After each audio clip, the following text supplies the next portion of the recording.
Hey everyone, what is going on? Marksman Live and welcome back to the channel. In today's Payday 2 video, I'm going to be talking to you about everything new in update 224. A slightly smaller update this time, hence rolling the intro at the start of the video, because there's not as much to talk about this time, so we're going to get in, give you a very quick whistle-stop tour of what's going on and my overall thoughts of the DLC pack that's been added today, which is pretty much all there is. There's a new Tailor pack, which is the start of the next chunk of content in the Texas Heat campaign. Before we get into all the explanations though, very quickly, you all know what goes on by now and there's a new Payday 2 update. If you don't, well, let me run you down very quickly. First off, tonight, 7 PM BST UK time, I'll be going live at twitch.tv/RedArcherLive, where we'll be playing the new update, showing off the new cosmetics, and just having a good time with some viewers. So come and hang out, watch the stream, drop a follow, all that good stuff, and hang out and be a part of the community over on Twitch. Drops are still enabled from the previous update with the Midland Ranch heist, so if you haven't yet got the Twitch drop content, you've still got just over a week to do that. Why not watch my stream tonight and earn the pieces that you need if you haven't got them already? And second off, there's going to be a giveaway linked in the description down below where you can get the chance to win the brand new Lost in Transit bundle, more on that in a second,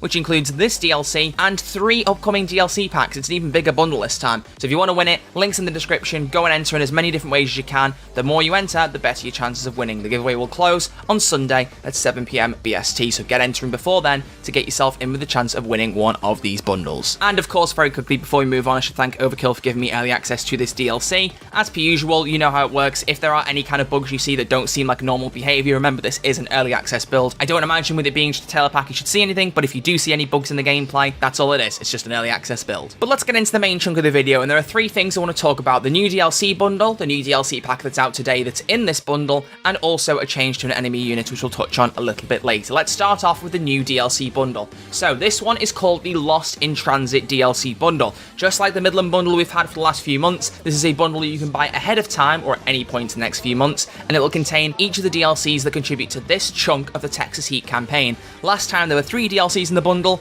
This time there are actually 4 DLCs, and again we've got their names and release dates, so I want to dash you through them very quickly. So first off, we've got the High Octane Tailor pack. That's the DLC that's come out today. We'll touch on that in a moment. Second off, you're going to have the Tijuana Music pack, releasing on August 31st. Don't know too much about this, other than apparently it's something to do with songs created for the Silk Road campaign in 2020. I don't know if that means they're rehashing some of Gustavo's old compositions into menu music, if it's new tracks we never heard, like ones that were never released as part of the heist, alternate versions, no idea. I guess we'll find out more next month. The third DLC pack is the McShay Weapon Pack 2. That's coming out on September 21st. And then finally, the Lost in Transit heist, the conclusion of this branch of the Texas Heat campaign, will be releasing on October 19th. So 3 months away. It's a bit strange that there are 4 DLCs in this chunk, because normally there's 3 DLCs per quarter of the campaign, I should say, because normally these campaigns are roughly a year long, sometimes a little bit longer. Having 4 DLCs here, it's a little bit strange. Maybe the music pack is a bit more of a filler type thing to give the team more time with the weapon pack and the heist. The Midland Ranch heist was delayed by a week because they needed more time to polish things up, so that's not obviously disrespect to Gustavo. I really like him. He knows that I'm a big fan of his music. We've spoken before.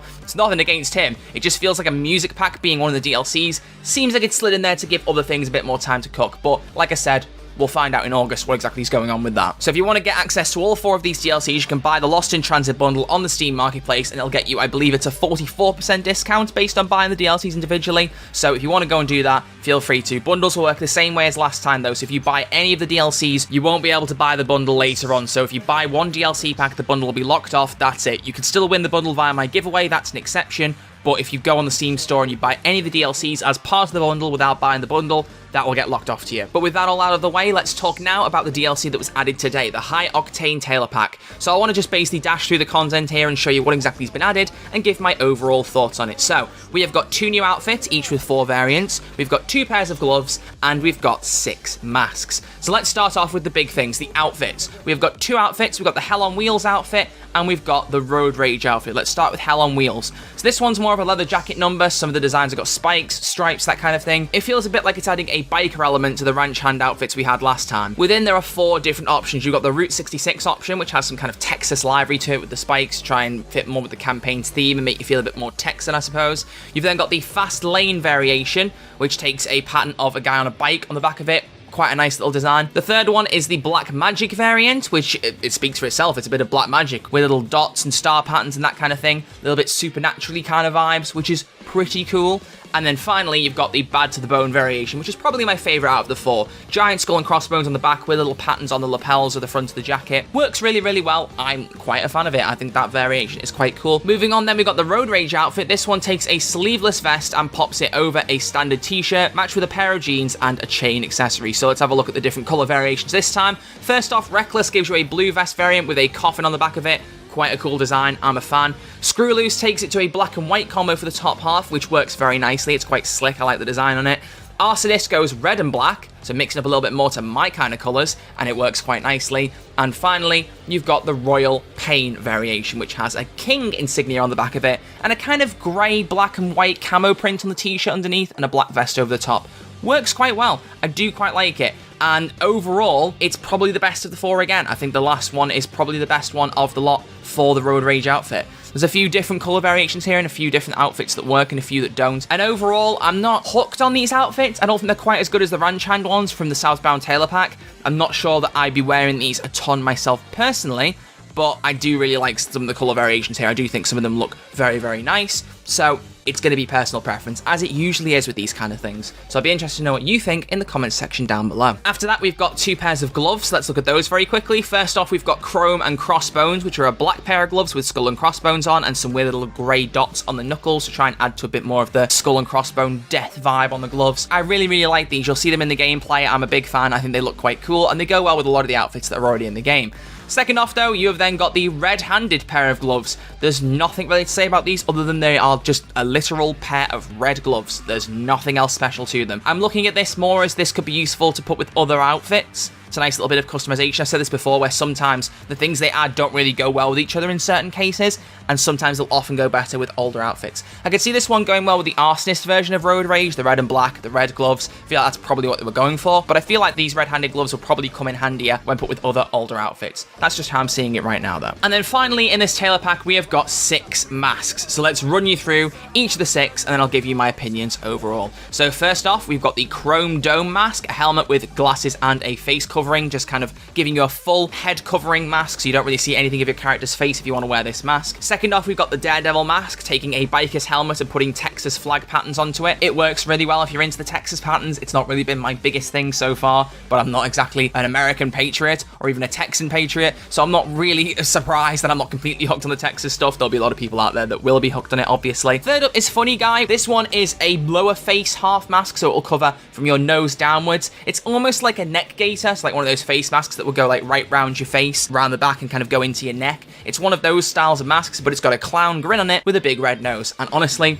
I really like it. That's a really good one. The fourth mask is Speed Freak. It is pretty much the same as Chrome Dome with a slightly different color variation and a few sets of spikes going along the middle rim of the helmet from the front right across the head down to the back. Fifth up is the Reaper mask, which is another kind of full face covering mask, not quite completely face covering. You'll see bits of the character's face underneath, but again, it's a helmet, goggles, and a face mask. The face mask has this weird kind of open mouth look, like the skin's been torn off and you can see the teeth underneath. I think it looks a bit goofier than it's meant to. It kind of feels like it looks a bit more like a Disney cartoon. Like it could be Goofy's teeth if he took his mouth away, but generally it's not too bad if you're looking for another one of these full face biker type masks. And finally, if you felt Payday 2 was lacking in the bandana department, well, the last mask in this pack tries to make up for that a little bit, because you've got the Way of the Texan bandana mask. So you just put it across the top of your head. It doesn't cover anything on your face, but it's a bandana, again, with the Texas heat colors. So the Texas flag slapped onto a bandana. So if that's the kind of thing you're into, then this will be the mask for you. That's everything within the High Octane Tailor pack, and I'm going to be honest with you, I'm not the biggest fan of this Tailor pack compared to previous ones. I'm not a big fan of either of the outfits. I like some of the color variations, like I said, but I don't think I'd really wear either of them very often.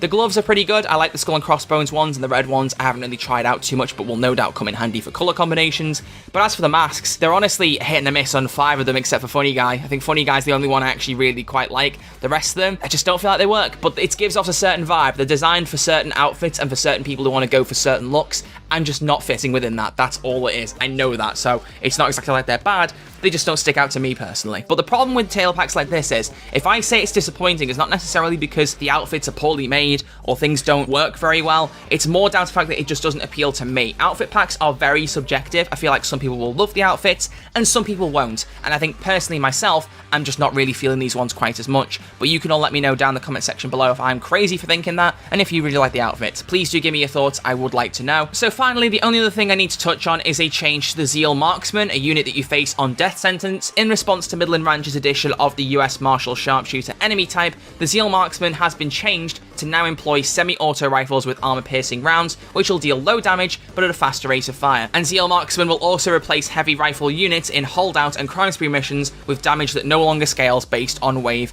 or rank. So no matter what rank and crime spree you're at, no matter what wave you're at in holdout, when ZEAL Marksman show up, they'll deal the same low damage, high rate of fire with the semi-auto rifles. That's a new change. They have apparently got armor that better protects their bodies from harm, but it does make them more susceptible to headshots. So if you see a ZEAL Marksman, be aiming for that head, because it seems like the best protocol. But that's everything in update 224 for Payday 2. Like I said, there wasn't too much this time. It's basically just a DLC pack and a change to an enemy unit. That's it. So let me know down in the comment section below, do you like the new DLC pack? You're going to be buying it? You're going to get the bundle? If you're going to wait a little bit longer until more of the DLC comes out, I'd like to know what you're thinking and how you're feeling about this new chunk of DLC content, starting with today's High Octane Tailor pack. But apart from that, I'll see you all tonight at 7 PM BST to look at the new content in greater depth. And also, make sure you enter the giveaway link in the description, as I mentioned, for a chance to win the Lost in Transit DLC bundle. But apart from that, thank you all very much for watching. I greatly appreciate it, and I will see you all next time with a brand new video. Until then, look after yourselves, stay safe, and I'll see you all soon.